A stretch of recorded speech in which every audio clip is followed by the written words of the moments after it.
बिस्मिल्लाहिर्रहमानिर्रहीम। लाखों करोड़ों दुरूदो सलाम मोहम्मद मुस्तफ़ा सल्लल्लाहु अलैहि वसल्लम और आले मोहम्मद पर। मैं हूं उमर दराज गोंदल। इस्लामाबाद से कुछ खबरें हैं और आप जानते हैं कि आज इमरान खान और बुशरा बीबी की अल-कादिर ट्रस्ट केस के अंदर जो सजा मुअत्तली की दरखास्त है उसको 25 सितंबर को समाअत के लिए मुकर्रर करने की खबर आई। फिर जो बर्रियत की दरखास्त है तोशा खाना 2 के अंदर कल वो समाअत मुकर्रर करने के हवाले से खबरें आई। तो लोगों ने कहा कि इसको गैर मामूली ना समझा जाए या कोई हट के ना समझा जाए। बुनियादी बात यह है कि अब इमरान खान को किसी और केस में सजा सुनाई जानी होगी तो अब इसमें सजा मुअत्तल कर दी जाएगी या बाकी चीजें होंगी। उसमें हमने ये देखा कि तोशा खाना 2 केस का जो अब अमल है वो तकरीबन मुकम्मल होने वाला है और वो कंक्लूड हो रहा है। तो एक तो हमें ये समझ आ गई। अच्छा, उसके बाद अब एक और चीज जो इमरान खान को जो GHQ हमला केस है, अब उसमें कहा गया जी अदालत जो है वो अडयाला जेल के अंदर नहीं लगा करेगी और ये पिंडी की इंसदाद दहशतगर्दी अदालत में लगा करेगी और उसकी कल समाअत है। तो अब उसमें ये फैसला किया गया है कि इमरान खान को वीडियो लिंक के ऊपर पेश किया जाएगा। अब उसमें मकसद ये है, एक तो जल्दी के साथ चीजें मुकम्मल की जाए, नंबर 1। नंबर 2, इमरान खान को आइसोलेशन के अंदर रखा जाए और वो किसी से मेल मुलाकात न कर पाए। हमारी इत्तलात ये है कि इमरान खान उसका बायकॉट करेंगे और इमरान खान जो है वो वीडियो लिंक के ऊपर पेश नहीं होंगे। और इमरान खान की हमशीरा अलीमा खान भी यही कह रही थी कि ये नाकाबिल कबूल है। अब इसमें असल बात यह है कि ये जो ATC के जज अमजद शाह साहब हैं ये समाअत तो करेंगे, लेकिन इम्कान ये जाहिर किया जा रहा है कि जिस तरीके से सिर्फ तोशा खाना 2 को ना देखा जाए, इमरान खान को 9 मई के इस केस के अंदर भी सजा सुनाने की बहुत जल्दी है। और अब उन्होंने कहा जी हम एक तरफा तौर पे वीडियो लिंक के ऊपर ट्रायल चलाएंगे।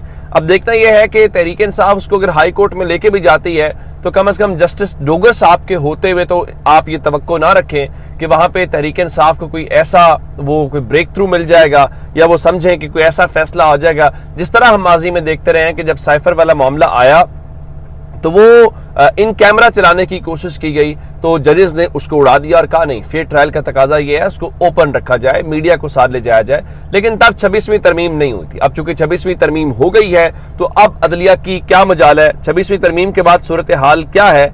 आज जस्टिस मोहसिन अख्तर कियानी साहब वो CDA वाले केस के अंदर रिमार्क्स दे रहे थे, मैं आपके सामने वो रख देता हूं तो आप जरा सुनेंगे तो आपको अंदाजा हो जाएगा। उनका कि आप अवाम के बुनियादी हुकूक तो छोड़ें, यहां जजेस को भी उनके हुकूक नहीं मिल रहे।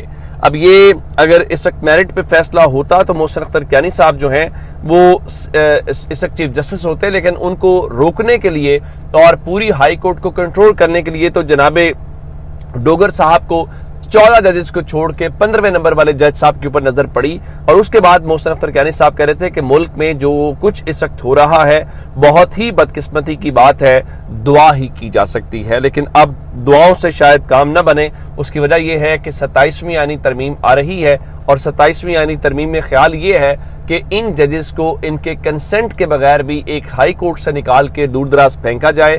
तो कहा यह जा रहा है कि कैसा वो प्लान तैयार किया जा रहा है कि जस्टिस बाबर सत्तार हूँ, जस्टिस सरदार इजाज इसहाक साहब हूँ, जस्टिस समन रफत साहिबा हूँ, जस्टिस बाबर सत्तार हूँ, जस्टिस मोहसिन अख्तर कियानी हूँ, जस्टिस तारिक जहांगीरी हूँ, ताकि इनको उठा के इस्लामाबाद हाई कोर्ट से बाहर निकाला जाए और जरा दूर दराज भेजा जाए तो ये जरा जरूरी है। तो ये चीजें हमें होती हुई दिखाई देंगी, लेकिन पाकिस्तान तहरीक इंसाफ को इस बारे में जरा वो एक्टिव भी रहना चाहिए, आवाज भी बुलंद करनी चाहिए। होगा कुछ नहीं, आप रोक नहीं पाएंगे, लेकिन कुछ बातें तारीख के धारे के लिए और तारीख की दुरुस्तगी के लिए जरूरी होती हैं। अच्छा जी, अब आ जाते हैं सऊदी अरब वाले उस पाकिस्तान सऊदी अरब के मुआहदे के हवाले से। अब चूंकि एक मुआहदा है, एक दिफाई मुआहदा है। आज मोहम्मद मालिक साहब एक शो में बात कर रहे थे, जो मैं बार बार कह रहा हूं कि हमारे लिए मुआशी पर्सपेक्टिव बड़ा जरूरी है। उनका ये कहा जा रहा है कि शहबाज शरीफ के आगे 15 जहाज थे, 20 जहाज भी हों और अगर पैसा नहीं आएगा, इन्वेस्टमेंट नहीं आएगा तो हमें 20 जहाजों से भी कोई फर्क नहीं पड़ेगा। ये बात अपनी जगह पे दुरुस्त है। अब कल जुमे का दिन है, मुबारक दिन है, तो बताया गया जी कल यौम तशक्कुर मनाएंगे। मुख्तलिफ जो सियासी जमातें हैं उनकी तरफ से और मजहबी जो जमातें हैं उनकी तरफ से ऐलान किया गया, बिल्कुल जरूर मनाएं।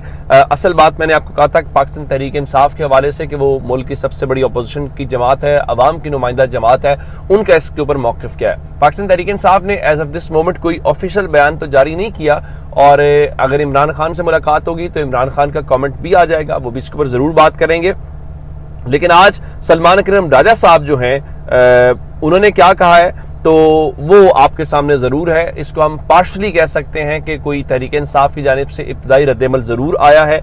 उनका जी पाकिस्तान और सऊदी अरब के मुआहदे की जुज़ियात क्या है, पाकिस्तान क्या जिम्मेदारी कबूल कर रहा है, ये अभी हमें नहीं पता। यानी उस मुआहदे के हवाले से एक्चुअल पता ही नहीं है, चूंकि ये कहा गया है कि एक बाहमी स्ट्रेटेजिक मुआहदा है, उसमें सऊदी अरब की क्या जिम्मेदारी होगी, पाकिस्तान की क्या जिम्मेदारी होगी। अच्छा, ये कहा जा रहा है जो हरमैन शरीफैन की सिक्योरिटी को लेकर, वो तो शायद मुआहदे की भी ज़रूरत ना हो, हम सब के ऊपर फ़र्ज़ है उसका तहफ़्फ़ुज़ करना, उसकी हिफाजत करना। ये मैं पहले भी बता चुका हूँ, दोबारा कह देता हूँ, वो जनरल ज़िया के दौर से पाकिस्तान और सऊदी अरब के दरमियान मुआहदा मौजूद है जिसमें हमने उसके तहफ़्फ़ुज़ के हवाले से बात की है। लेकिन आज सलमान के नुमाइंदा कह रहे थे अभी हमें नहीं पता, लेकिन हम उम्मत के हर उस कदम को सराहेंगे जिससे उम्मत का दिफा मजबूत होता है। ये बिल्कुल वैसा ही है जैसे खान साहब माजी में कहते रहे। अच्छा, इसके बीच में दो डेवलपमेंट्स और हैं, वो आपने नज़रअंदाज नहीं करनी, वो आपको बताया जाना ज़रूरी है।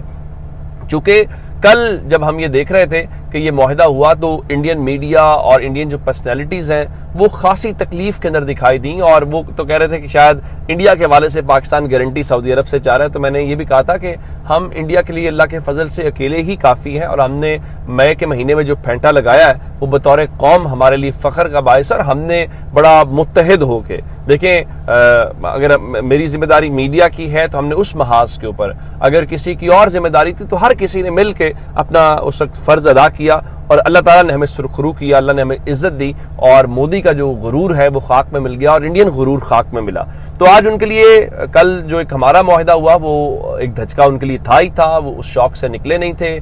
इवन कल उनकी फॉरेन मिनिस्ट्री ने एक बयान भी इसके ऊपर जारी किया।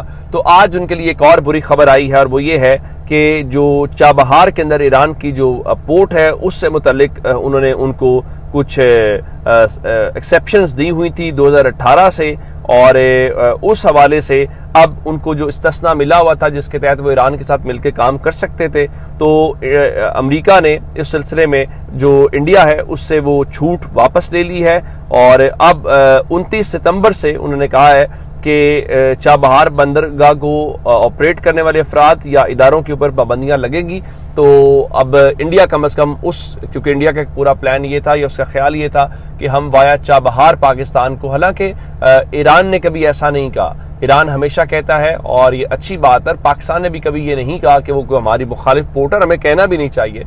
ईरान और पाकिस्तान दोनों ये कहते हैं कि हमें चाबहार को और गवादर को सिस्टर पोर्ट्स कहना चाहिए, लेकिन इंडिया उसमें शरारत करना चाहता है, और इंडिया चाहता है कि हम आपस में, लेकिन जिस तरह से सऊदी अरब को एहसास हुआ ईरान की जो जंग थी उसमें उनको भी एहसास हुआ कि उनका कौन दोस्त है और इंडिया का क्या मकाम है, और इंडिया के जो वहाँ पे नेटवर्क्स थे उन्होंने किस तरह से उस नाजायज़ मुल्क की हिमायत की, मेरे ख्याल से उनको ये। और दूसरा एक और जो अहम चीज़ है वो अमरीकी सदर ट्रंप का एक बयान है, और उन्होंने हमें सबको उसके ऊपर न सिर्फ हमें एक्टिव होना चाहिए, मुतहरिक होना चाहिए, और ईरान को भी होना चाहिए। वो उन्होंने कहा जी जो अफगानिस्तान के अंदर बगराम एयरबेस है, ये बगराम एयरबेस उनके पास थी, फिर वो गालिबन चाइना के पास चली गई, तो उनका जी हम उसको वापस लेने की कोशिश कर रहे हैं, और उनका जी एयरबेस चीन के जो जौहरी हथियार बनाने वाली जगह है उससे 1 घंटा दूर है। अब आपको ये बात करने की जरूरत नहीं थी उनके कि वो 1 घंटा दूर है या कितना दूर है, लेकिन आपने जब ये बात की है तो इसका मतलब है कि आपके कुछ एम्बिशंस हैं इस खित्ते को लेके, तो आने वाले दिनों के अंदर हमें उस चीज को भी लेके एक्टिव होना पड़ेगा कि अगर अमेरिका खित्ते में आता है या अमेरिका कुछ प्लान कर रहा है तो उसके हमारे ऊपर और बाकी सबके ऊपर बरह रास्त असरात होंगे, हमें उसके ऊपर भी बहुत एक्टिव रहना पड़ेगा। अपना बहुत सारा ख्याल रखिएगा। खुदा हाफिज।